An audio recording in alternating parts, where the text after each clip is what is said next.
Il arrive un moment dans la vie où tu as l'impression d'avoir tout essayé, où tu crois que rien ne change, et où la fatigue finit par s'installer comme une habitude. C'est ce que vivait Antoine.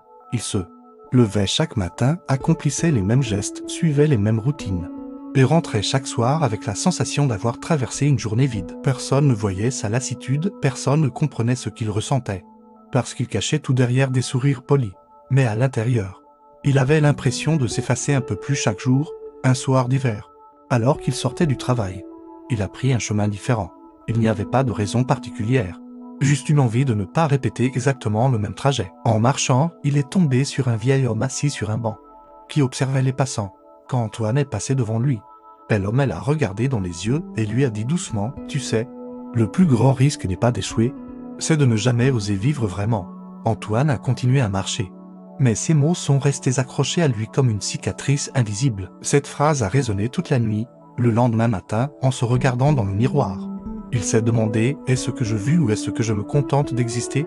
La réponse, il la connaissait déjà. Ce jour-là, il a pris une décision, arrêter de repousser à demain la vie qu'il voulait. Pas tout bouleverser d'un coup, mais poser un premier pas. Alors il a commencé. Il a repris le sport qu'il avait abandonné depuis des années.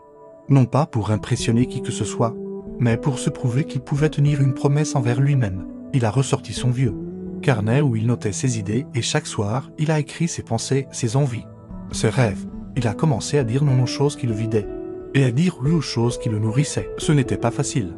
Les premiers jours, il doutait, parfois il voulait arrêter, mais il se souvenait de cette phrase, le plus grand risque, c'est de ne jamais oser. Alors il continuait, pas après pas, et quelque chose a changé en lui. Il n'avait pas encore tout réussi, mais il se sentait plus vivant. Il avait de nouveau de l'énergie, de l'envie, des projets. Et ce feu intérieur qu'il croyait perdu commençait à brûler de nouveau. Un soir, alors qu'il marchait sous le ciel étoilé, il s'est arrêté, a levé les yeux, et a senti une paix qu'il n'avait pas ressentie depuis longtemps. Il avait compris que la vie ne t'offre pas un moment parfait pour commencer.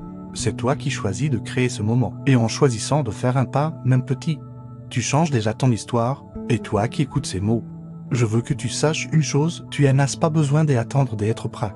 Tu n'as pas besoin que toutes les conditions soient réunies. Ce dont tu as besoin, c'est de croire que ta vie mérite d'être vécue pleinement. Tu ne peux pas contrôler tout ce qui arrive, mais tu peux contrôler ce que tu choisis de faire maintenant. Et si tu décides aujourd'hui de ne plus t'abandonner, alors tu viens de déclencher le plus grand changement de ta vie. Ne laisse pas tes rêves s'endormir, ne laisse pas la peur dicter tes choix, tu es capable de plus que tu ne l'imagines. Et un jour, tu regarderas en arrière et tu seras fier non pas d'avoir eu une vie parfaite, mais d'avoir eu le courage de la vivre vraiment. Alors, commence aujourd'hui, pas demain, pas quand tu seras prêt maintenant, parce que le moment, c'est toi qui le crée.